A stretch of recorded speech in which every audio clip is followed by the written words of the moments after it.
sebagai konten kreator terfavorit edukasi di tahun itu. Wow, keren. Ya. Keren. Terus 2023 masuk nominasi lagi di kategori yang sama edukasi, tapi udah nggak menang. Yang menang ada yang lain. Diganti. Karena semakin banyak juga saingan ya, dan semakin banyak juga yang muncul ngebahas tentang kekayaan selebriti juga. Mungkin bercermin dari konten-kontennya Kak Samuel juga. Tapi kalau misalnya aku tuh malahan mikir awal-awal tuh bener-bener Kak Sam sendiri gitu.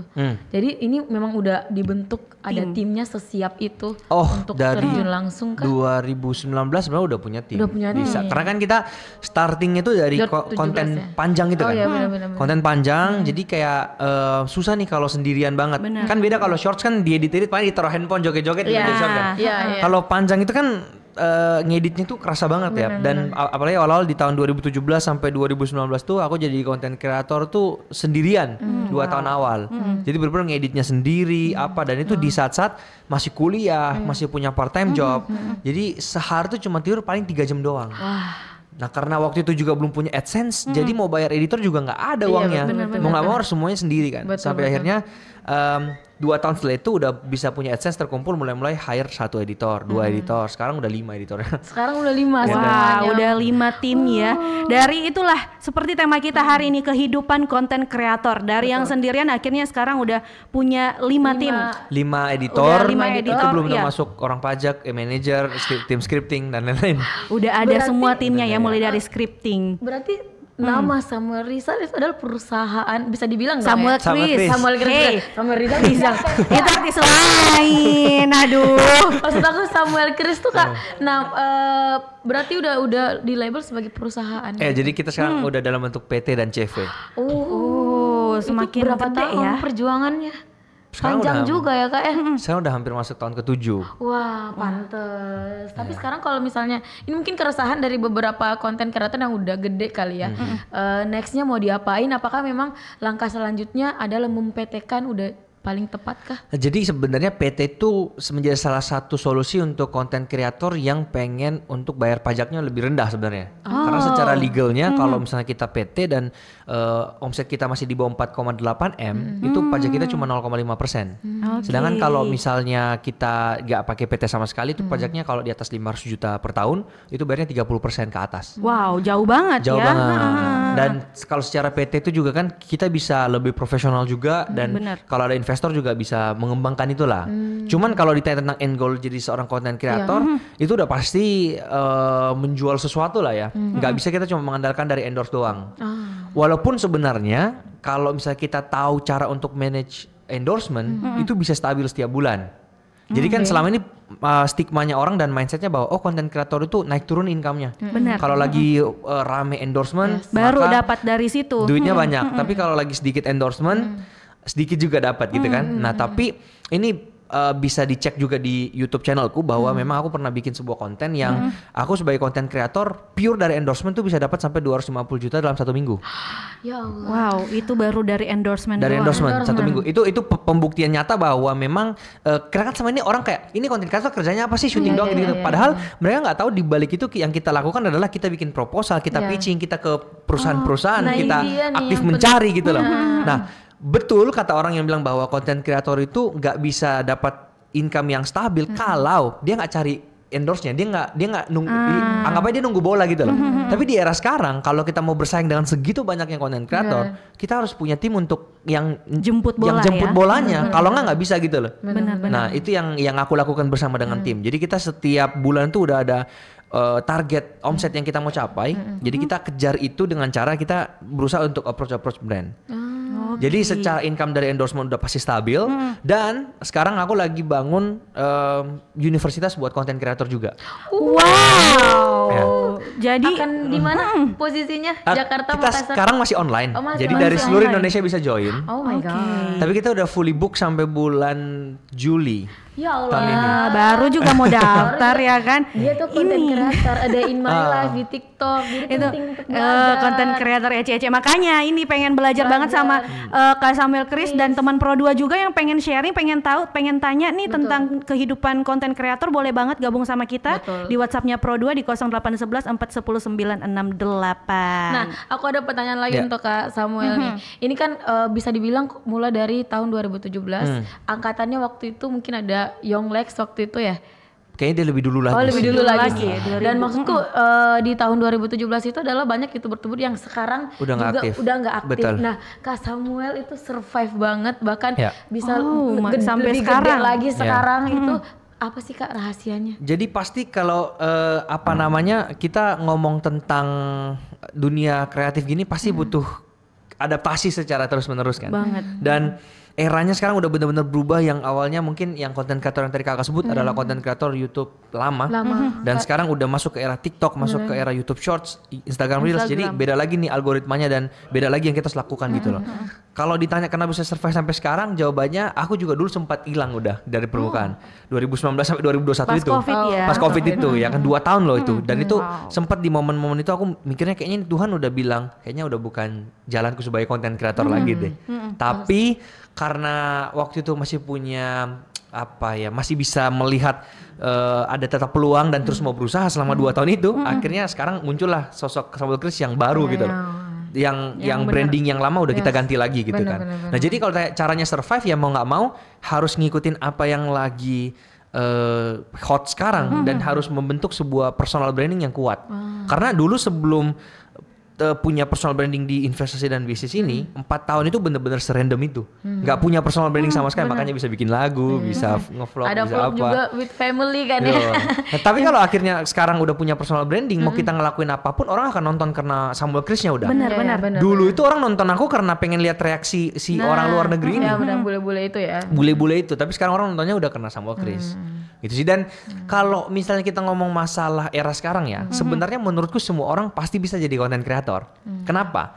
Karena ini kan sebenarnya program universitas ini udah sebenarnya udah jalan 2 batch. Dan kita ini sekarang per 1 batch itu 3 bulan, yang nanti akan kita singkatkan ke 2 bulan karena udah kita tahu kan kurikulumnya gimana. Nah, itu anak-anakku itu dalam 2 bulan itu udah langsung capai 100.000 followers. Itu dari nol. Jadi benar-benar kita ajarkan orang gimana cara untuk bikin konten. Dan misalnya nih dari batch 1 yang hanya 25 orang, itu 20% dari situ nyampai 100.000 followers. Dan selebihnya itu pasti minimal 10.000.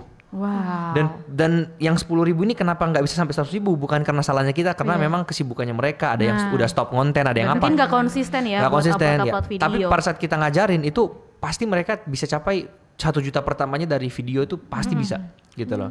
Dan ini aku udah sebelum buat kurikulum ini pasti udah di testing di channelku sendiri pastinya, yang dimana aku tuh dalam 1 tahun bisa dapat 1,5 juta followers di TikTok dan sekarang udah 2,7.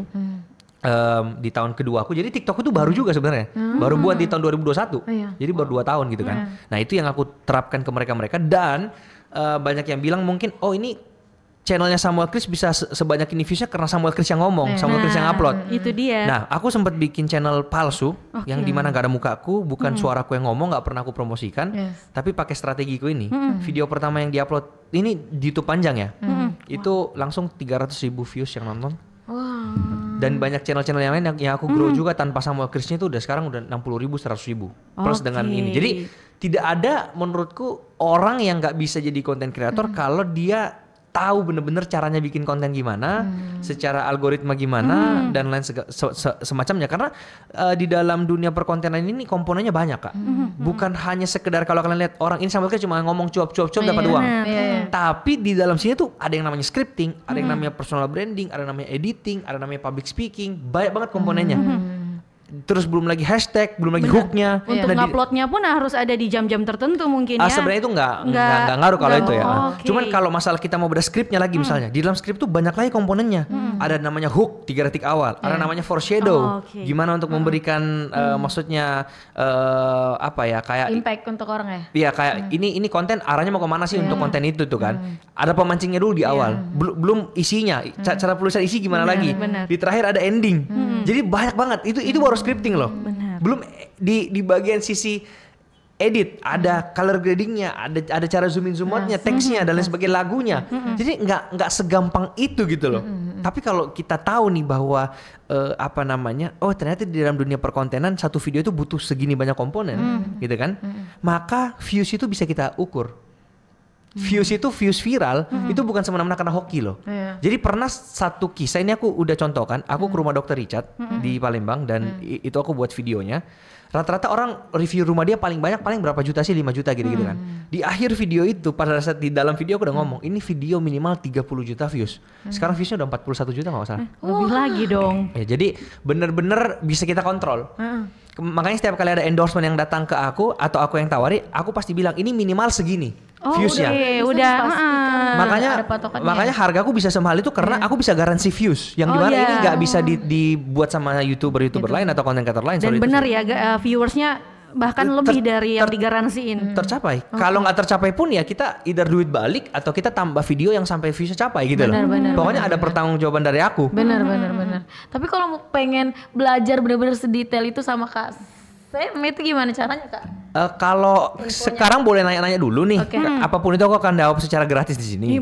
Tapi kalau misalnya memang mau ikut program khususku itu, bisa dicek di cfluencer.com. C-nya itu melihat, fluencer dari influencer. Jadi cfluencer.com itu nanti bisa cek di situ, cari yang program yang intensif itu, yang 3 bulan. Itu di situ udah bisa daftar. Cuman sekarang pasti masuk ke waitlist dulu. Karena aku cuman open sampai 50 orang doang per batch yang aku terima.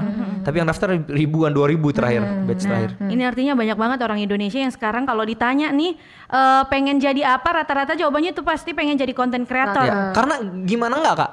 Ini jadi gini, pacarku ini kan barusan jadi content creator juga, barusan 2 bulan gitu loh buat TikTok. Dia sekarang udah punya 83.000 followers di TikTok. Itu sebulan bisa dapat 3 endorse, 1 endorse 4 juta. Kan? Jadi selevel dia aja. Itu satu level yang baru buat aja itu 1 bulan dapat 3 endorse, 1 endorse 4 juta, berarti 12 juta hanya tidur bangun bikin konten, tidur bangun bikin konten. Segampang itu gitu loh. Kalau memang udah tahu jalannya. Nah, kalau udah di levelku yang maksudnya udah sampai 2,7 juta followers ini, ratusan juta itu kayak pasti udah pasti. 200 juta itu paling bawah. Jadi maksudku adalah kalau memang kita mau lihat secara kedepannya nih, konten kreator tuh masih hot banget gitu loh. Dan ini ya fakta dari 2022. Karena 2023 belum keluar datanya yang tahun lalu kan. Tapi 2022 itu ada sekitar 2,3 triliun uang yang dikeluarkan oleh brand-brand Indonesia untuk dibayarkan ke influencer. Ini udah termasuk Raffi Ahmad dari Kobuster ditambah semua ya. 2,3 triliun. Tahun lalu pemilu udah kali 5 nih angka. Jadi 10 triliun dikeluarkan untuk marketing influencer. Bayangkan tuh uang 10 triliun, masa kita sebagai content creator nggak bisa dapat cuma 0,1% aja udah lumayan. Bener. Nah itu yang terjadi sekarang. Dan menurutku semua orang itu harus jadi content creator malah. Mau kita penyiar, mau kita contoh adikku nih kan, dia itu udah aku suruh bikin konten dari 4 tahun yang lalu udah gak buat-buat sampai sekarang. Tapi video pertamanya dia dengan tuntunanku nih cover lagu langsung 6.000 orang yang nonton. Tuh kan. Itu di channel yang 0 followers loh. Nah cuman dia sekarang udah buat 2 dan udah gak upload lagi sampai mungkin 10 tahun lagi gak upload. Ale, kamu dapat info gratis kok gak dimanfaatin. Gitu. Kita mau ikut bahkan sekolah. Nah melihat dari adik sendiri gitu ya, yang ini follow-nya gede banget tapi masih aja mager. Dari berapa kasus yang kakak temuin selama mungkin ngajar, apa sih jadi problem utama dari konten kreator di dunia konten kreator? Ya itu males, kayak maksudnya alasannya selalu nggak ada waktu, terus nggak idenya nggak dapet. Padahal ini murid-muridku loh, upload video pertama langsung yang nonton misalnya 10 juta, ada nih di IG 10 juta. Tapi udah nggak upload lagi, terus kan jadi kayak sayang gitu loh. Udah tahu caranya gimana, tapi kenapa nggak dilanjutkan gitu loh? Oke, mungkin beberapa juga permasalahan dari para konten kreator yang baru nih, dia mentok di ini mau bikin apa lagi. Nah mungkin kalau dari Kak Samuel sendiri dari tahun 2017 sampai sekarang dapat ide-idenya itu dari mana supaya mungkin teman Pro 2 yang dengerin kita juga bisa dapat nih, oh cari ide gini nih caranya. Mungkin boleh di-sharing ke teman Pro 2. Ya jadi gini, Kalau misalnya kita punya personal branding yang kuat, contohnya nih, aku waktu itu dapat seberapa kaya misalnya. Nah berarti kan itu satu konten yang bisa diduplikasi sampai 2000 konten. Tinggal seberapa kayanya di keep, sisanya diganti-ganti belakangnya nih. Seberapa kayak Ronaldo, seberapa kayak Messi, seberapa kayak Raffi Ahmad, seberapa itu kan 2000 tuh. Itu kan udah gak mungkin bisa habis kontennya. Kalau udah habis gimana? Ya aku buat aja seberapa kayak tukang bakso, tukang parkir, gak akan habis. Gak akan habis. Nah contoh kemarin yang reaksi orang luar negeri itu konten yang gak mungkin bisa habis. Karena setiap hari pasti ada hal baru di Indonesia gitu loh. Reaksi-reaksi. Nah jadi kalau buat orang yang stuck, ya berarti personal brandingnya belum kuat. Tapi kalau udah dapat satu personal branding, contoh kita bilang Willy Salim lah, konten bagi-bagi. Ya dia kan sampai selama-lamanya akan bagi-bagi terus dan itu nggak akan mungkin habis. Entah borong apa, nanti diganti borong apa, gitu. Jadi harus punya personal branding yang kuat dulu. Kalau kita ngambang juga, itu pasti susah tuh. Kalau ngikutin aja ya. Kalau cuma ngikutin arus, misalnya nih kemarin ada yang kasus yang KDRT bayi pengurus dan kayak itu. Kalau cuma ngomong-ngomong kayak gitu doang pasti terbatas. Dan itu kan mengikuti tren banget ya. Tapi kalau dia udah punya satu ciri khas, itu nggak mungkin bisa habis. Kalau udah habis ya tinggal di regenerate lagi. Jadi cari satu konten yang kira-kira bisa banyak jadinya. Contoh kayak misalnya adikku kan, dia kan mau nyanyi nih misalnya. Nah lagu kan banyak banget. Jadi nggak mungkin bisa habis sebenarnya kalau konten itu. Itu sih.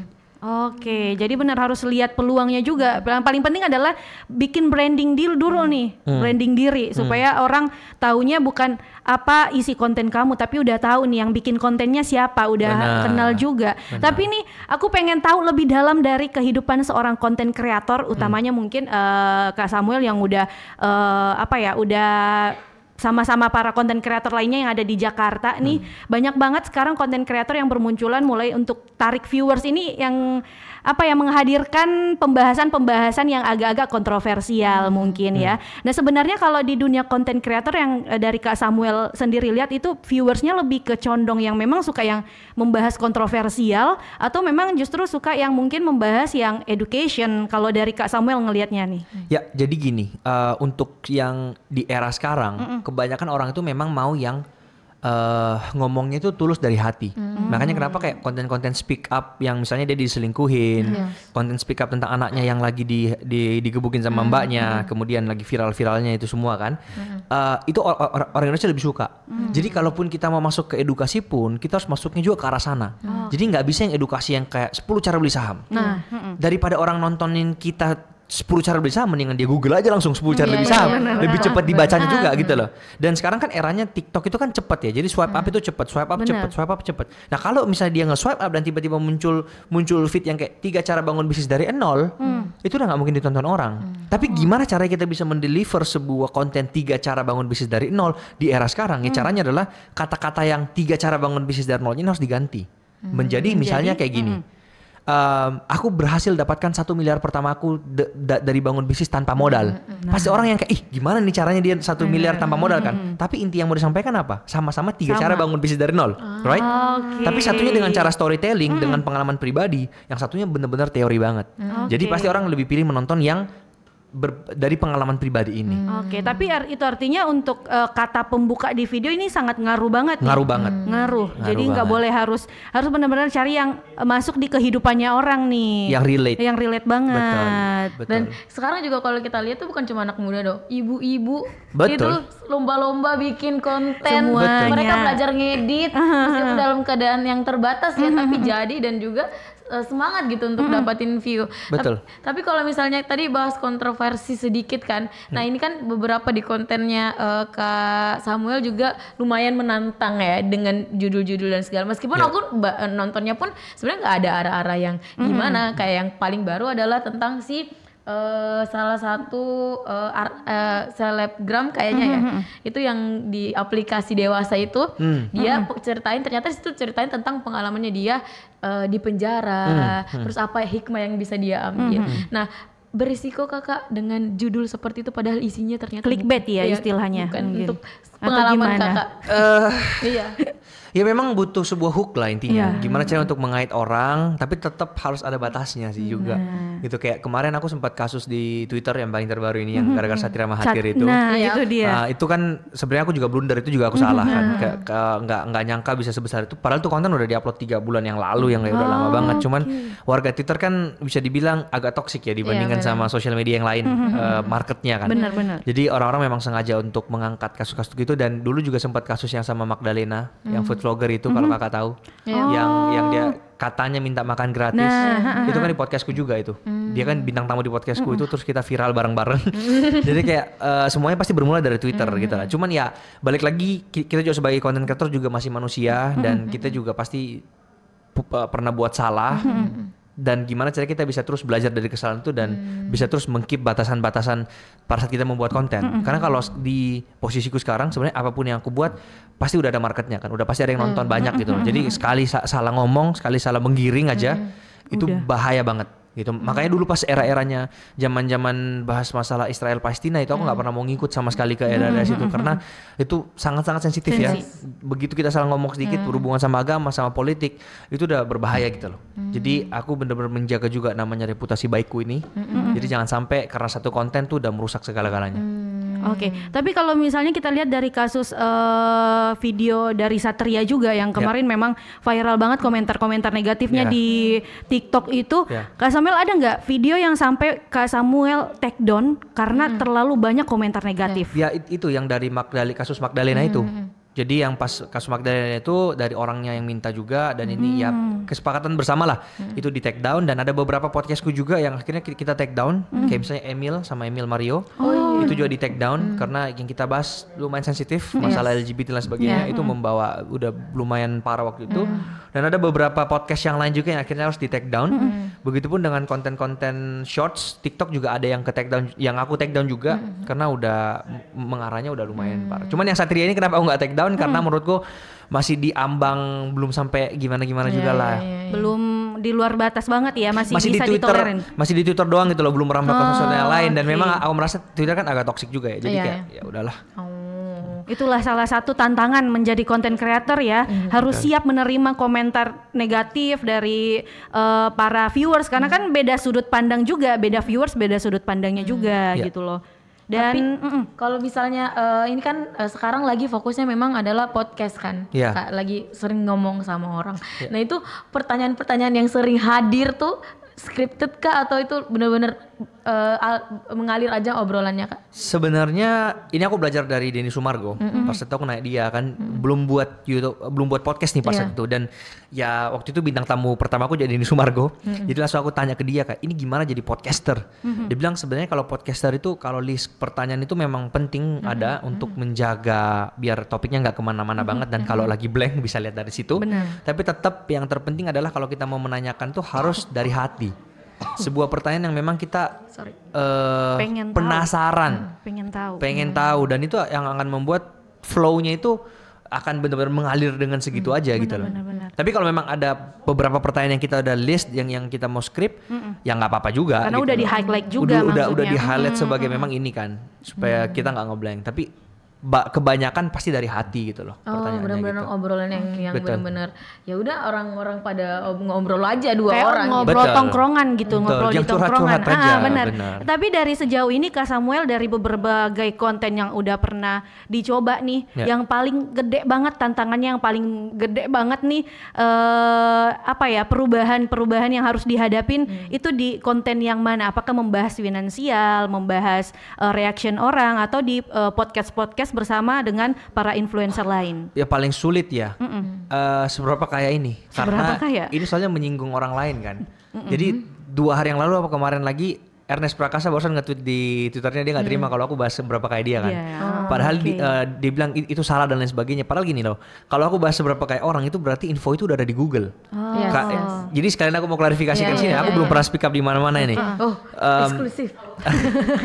Waktu itu juga sempat kasus sama Chef Arnold juga, dia sampai kita sampai perang-perangan di story, cuman akhirnya kita bertemu dan akhirnya udah ngobrol baik-baik dan akhirnya udah selesai semua. Cuman balik lagi adalah aku nggak mungkin bisa angkat kekayaan kamu kalau nggak ada di internet gitu loh. Datanya dari internet. Datanya justru dari internet. Nggak mungkin. Aku bukan orang pajak, jadi nggak mungkin aku tiba-tiba bisa tahu. Oh ini pasti segini.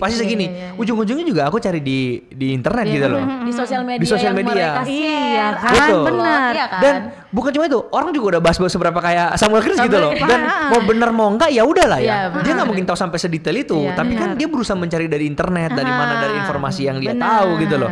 Dan ya kalau udah sampai kebuka di publik ya berarti ini udah data publik dong. Yang tanpa Samuel Chris buat videonya, orang juga udah bisa cari sendiri di Google. Karena mungkin kalau dari kontennya Kak Samuel mungkin langsung lebih rinci lagi. Betul, cuman dibuat jadi 1 menit gitu. Itu aja bedanya sebenarnya. Mungkin para influencer atau artis takut gitu deh nanti dilihat sama Dirjen Pajak kalau videonya viral, kayaknya itu deh. Iya, kalau misalnya memang seperti itu terjadi, tinggal diklarifikasikan aja dong, dibuka aja gitu loh, selesai. Karena ya ini akan maksudnya semua pekerjaan akan berurusan sama pajak, termasuk aku juga pernah dikirim surat cinta ke rumahku gitu loh. Cuman ujung-ujungnya setelah kita buka semuanya nggak ada juga, dan memang aku juga taat bayar pajak gitu loh. Jadi ya nggak ada perlu ditutup-tutupi lagi. Jangan takut kalau misalnya taat aturan. Bener. Iya itu kuncinya nih. Tapi nih aku pengen ini masih relate juga sama yang kita bahas tadi. Kak Samuel ada dari teman Pro2 yang juga ikutan gabung nanya sama kita. Aku mau sapa Rini, katanya nih. Terus gimana cara ngadepin hate comment yang bisa aja datang di konten kita, sedangkan kita ini orangnya overthinking, kepikiran gitu loh sama head comment dari kayaknya ya. Gimana tuh caranya? Pertama, ini juga mungkin fun fact yang orang nggak tahu. YouTube channelku, TikTokku itu dipegang sama admin. Jadi ada yang uploadin aku konten setiap hari. Dan aku tuh nggak pernah baca kolom komentar by the way. Karena kolom komentarku itu kan ribuan kan, jadi nggak bisa dibaca juga semua anyway. Paling begitu udah terupload gitu kan, iya kalau aku tahu terupload, aku langsung balesin yang 5 teratas. Kalau enggak, biasa adminku yang balesin komennya. Dan sekarang juga nggak tahu, udah buka TikTok tiba-tiba udah terupload 5 jam yang lalu misalnya. Jadi salah satu cara untuk nggak bisa terpengaruh sama hate comment adalah ya nggak usah baca kolom komentar. Yang masalah Twitter itu kenapa aku tahu? Karena timku yang ngasih tahu. Ditek-tekin juga pastinya ya. Dan mungkin udah gede banget. Enggak sampai di aku juga yang masalah Twitter kemarin ini. Cuman dikasih tahu sama tim aja sih kayak Kak ini lagi viral loh di TikTok loh. Akhirnya aku nge-screenshot, ya udah kirimin ke grup keluarga. Maaf Pak, lagi viral lagi nih. Atau gitu aja sih. Tapi nggak pernah ya, gitu. nggak pernah yang sampai kayak ngebaca semua gitu loh. Dan komen itu kadang gini loh, mereka cuman sangarnya di sosmed, tapi pada saat ke kehidupan nyatanya itu nggak ada pengaruh sama sekali gitu. Jadi belum dapat somasi dari misalnya yang bersangkutan. Jangan sampai dapat somasi juga. Ngeri. Tapi itulah tantangan dari dunia konten kreator ya. Tapi kalau kita lihat dari kalau sisi terangnya nih, endorse banyak, viewers pasti udah dapat AdSense juga kalau di YouTube ya kan. Kalau dari sisi gelap dunia konten kreator itu apa sih mungkin yang Kak Samuel lihat atau mungkin rasakan? Sisi gelap. Karena kan harus tahu juga nih kalau di dunia konten kreator itu seperti apa. Misalnya nih banyak banget yang aku pun masih bingung, masih trust isu apakah konten misalnya kayak Willy Salim tadi berbagi beneran gak sih berbagi atau cuma settingan doang? Itu aku nggak bisa jawab di sini dan aku juga nggak tahu juga dia gimana. Tapi kalau untuk aku sendiri, kalau untuk Samuel Chris saja kita ngomongnya Samuel Chris saja. Setiap kali aku berbagi itu pasti real ya. Barusan aku harus berangkatkan orang umroh juga dan itu bener-bener gak ada yang kita tutupi. Itu aku sumbang 30 juta pure dari uangku pribadi, nggak ada sumbang dari brand-brand juga, dan itu bener-bener aku berangkatkan orang gitu loh. Nah cuman kalau kita mau masalah sisi gelap yang orang mungkin nggak tahu adalah content creator tuh sebenarnya salah satu pekerjaan yang paling memakan waktu banyak. Jadi contoh gini, kemarin aku sempat masuk rumah sakit selama 3 hari. Di rumah sakit pun itu aku harus tetap kerja, maksudnya harus tetap bikin konten. Karena editorku ada 5 dan kalau misalnya aku nggak kasih mereka 1 video 1 orang nih per hari, mereka akan pengangguran kan. Akhirnya mereka cuma gaji buta. Jadi mau nggak mau setiap hari tuh akan aku selalu supply mereka pekerjaan. Benar. Ini mau liburan ke Korea, aku bisa syuting 1 hari langsung 10 video sekaligus. Di sana. Jadi enggak, sebelum berangkat supaya mereka ada kerja dulu gitu. Jadi maksudnya adalah ini adalah pekerjaan yang akan sangat memakan banyak waktu, dan bahkan di momen-momen sulit pun, walaupun kita lagi sedih, kita mau lagi mengalami apapun di dalam hidup ini, misalnya lagi contoh lagi berantem sama pacar misalnya tiba-tiba, tapi kita ke mall nih ada yang ngajak foto, ya tetap harus dengan ini harus tetap senyum. Jadi mungkin mungkin kalau kalian lihat di sosmed orang-orang yang kayak senyum terus, content creator happy terus kelihatannya. Ya namanya manusia nggak mungkin ada yang happy terus dong. Yang kita tunjukin di sosmed pasti yang happy-happynya doang gitu loh. Padahal kita juga kadang ada burnoutnya, ada kadang malas bikin konten, dan itu yang aku alami di posisi sekarang. Sebenarnya kalau ditanya masalah Samuel Chris ini masih happy gak ya bikin konten? Ya udah 7 tahun pasti bosan banget udah kan sebenarnya.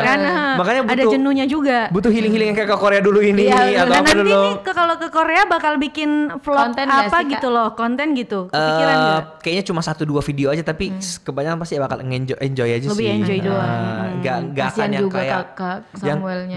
Enggak akan yang kayak dulu yang kayak bener-bener kalau ke Amerika, ke luar negeri pasti pegang kamera udah. Manfaatin waktu mumpung lagi di sini, Makanya sekarang kalau konten YouTube panjangku tuh lebih ke podcast aja lah. Kalau masalah liburan tuh aku udah nggak kuat bikin vlog.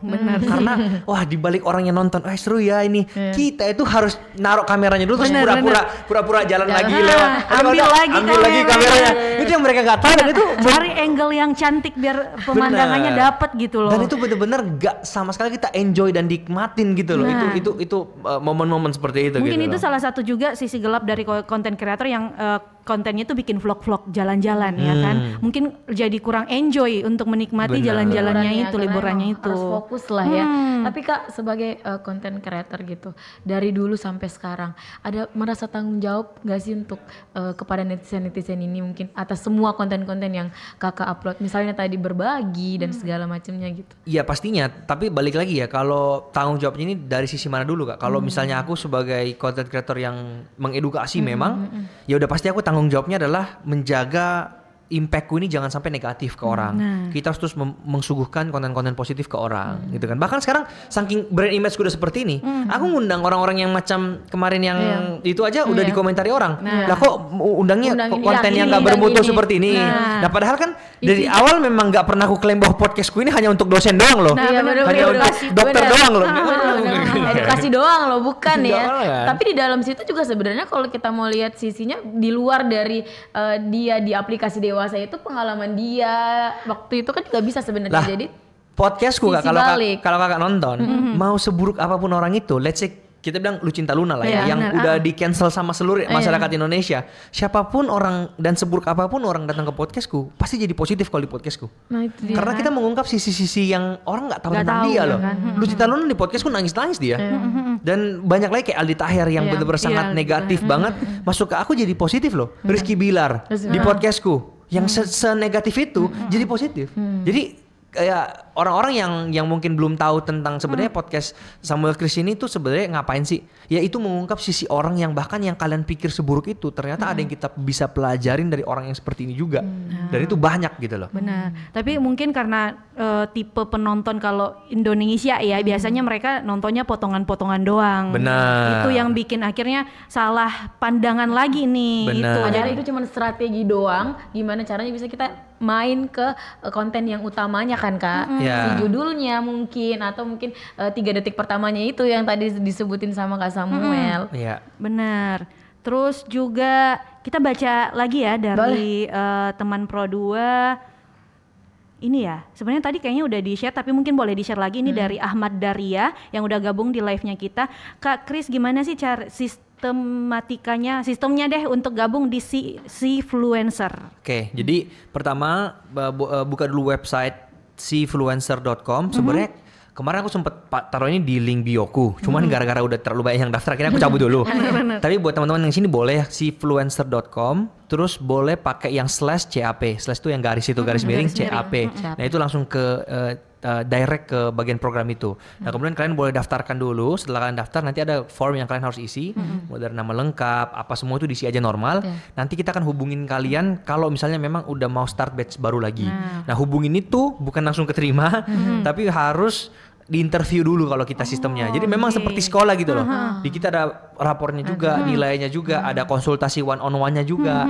Jadi bener-bener bukan belajar sendiri. Ini bukan yang kayak 100 video yang aku udah rekam kemudian udahlah belajar sendiri, nonton sendiri. Enggak. Ini kita live secara setiap hari Senin, kayak bener-bener kayak perkuliahan gitu loh. Dan ujung-ujungnya nanti di weekend itu ada 30 menit untuk konsultasi. Kayak skripku ini udah bener kayak, cara ngomongin udah bener kayak, editannya udah bener kayak, kita akan perbaiki terus sampai akhirnya viral. Gitu. Jadi mungkin kalau buat yang baru mau daftar, saranku adalah harus karena ini limitnya cuma dikit banget, cuma 50 orang, jadi harus mempersiapkan diri ketika aku interview.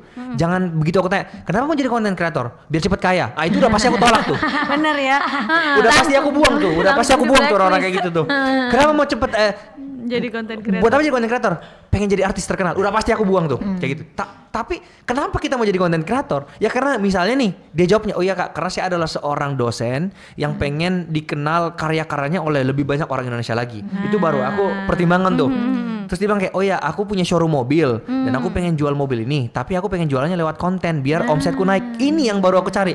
Jadi punya background story yang bisa kita angkat dulu. Benar, udah punya branding yang bakal kita perkuat lagi brandingnya ya. Contoh misalnya, istilahnya. Adikku misalnya kan, dia mau daftar misalnya. Kenapa mau daftar? Ya soalnya saya ini mantan The Voice Kids Indonesia dan pengen untuk menyalurkan karyaku lewat suara tapi lewat konten. Ada sesuatu yang bisa kita angkat dari dia baru bisa gitu loh. Tapi kalau kenapa mau jadi content creator, pengen terkenal, pengen sukses, biar dapat endorse ya, itu mah semua juga orang mau gitu loh. Tapi apa yang kita mau goreng nggak tahu dari sini kan. Nah itu yang perlu ini sih. Oke. Tapi seru banget nanti mudah-mudahan salah satu teman Pro 2 atau salah banyak lah ya bisa ikutan kelasnya langsung karena benar-benar Kak Samuel yang ajar, Kak Samuel yang interview, pokoknya yang latih. Tapi untuk sekarang kita biarin Kak Samuel healing dulu di Korea ya, jangan diganggu dulu. Ya murid-murid. Tapi nggak kerasa udah mau jam 10 aja, tapi kita mau games dulu ya. Kita punya games buat Kak Samuel Chris. Biar tadi obrolannya udah berat-berat kan, kita healingnya pakai games juga. Namanya games pilih-pilih. Jadi ada 2 choice yang Kak Sam harus pilih. Oke. Yang penting bukan Cegil yang dipilih ya, bukan kita berdua ya, bukan Naura atau Nindi. Hai pacar doi say, seperti keluar dari Disney. Ya Allah. Oke, siapa dulu Naura? Oke, kamu aja deh. Oke, games pilih-pilih yang ringan-ringan aja dulu. Narsum aman atau yang kontroversi? Narsum aman yang kontroversi dong. Biar bisa ada dong. Virusnya tetap ada, tapi harus tetap positif juga di akhir-akhir videonya ya. Oke, terus keluarga atau pacar? Oh my god. Waduh. Nah, gimana nih? Halo. Nah, mumpung lagi LDR-an nih. Karena masih bersifat pacar, aku pilih keluarga dulu deh. Oke. Luar biasa. Tenang aja. Yang Valentine doang, itu sampai nyewa. Valentine doang, tapi kayak lamaran loh. Benar, udah kayak lamaran aja. Tapi tenang aja, nanti pacarnya dijadiin keluarga. Amin. Ya kan? Oke, ini mungkin lebih ke private, tapi terserah mau dijawab atau enggak sama Kak Samuel. Games pilih mana? Ade nomor 2 atau ade nomor 3? Ayo lo. Sama aja sih kalau Ade nggak bisa milih. Sama-sama ya. Sama aja. Terakhir deh ya, ini yang paling terakhir. Ya. Makassar atau Jakarta? Ayo. Makassar. Karena jangan sampai gara-gara lagi di Makassar. Kenapa Makassar? Karena di sini tempat yang kayak buat tinggal itu enak sebenarnya. Buat orang mau pensiun, buat hidup itu di sini lah. Kayak ngecil. Kalau di Jakarta tuh kayak macet, terus kayak hektik banget semuanya. Buat kerja boleh. Iya gitu sih. Jadi tetap Makassar lah. Dia bakal ikut kah calonnya kakak ke Makassar someday? Dia udah beberapa kali ke Makassar. Udah milih rumah belum yang mau ditinggalin nanti? Kalau beli rumahnya kebetulan aku belinya di BSD. Udah ada ya di Jakarta. Soalnya sambil kerja juga. Nanti healingnya kalau kesini. Kalau dia stres balik lagi ke Makassar. Makassar pokoknya jadi tempat pulang ya buat Kak Samuel Chris. Dan gak kerasa sebenarnya panjang banget yang pengen kita obrolin, mumpung ada Kak Samuel Chris, tapi kita dibatasi sama waktu.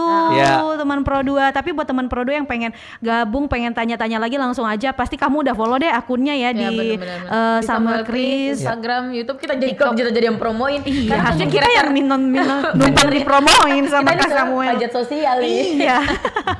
Kak Samuel, sekali lagi thank you so much udah datang ke sini. Happy enjoy untuk liburannya nanti di Korea. Thank you, Kak. Dan kita tunggu juga konten-konten lainnya dari Kak Samuel Chris pastinya yang menemani kita di bulan Ramadan ini juga sampai setelah Ramadan bahkan nanti. Ditunggu untuk vlog-vlognya, konten-kontennya juga. Thank you so much. Dan buat teman Pro 2 yang udah gabung juga tadi sama kita, thank you. Dan jangan lupa dengerin terus pada jamnya masih sama dari jam 6 pagi sampai jam 10. After this kamu jangan kemana-mana karena karena masih ada Music Live Chat langsung dari Pro 2 Jakarta. See you. Bye. Bye. Thank you guys.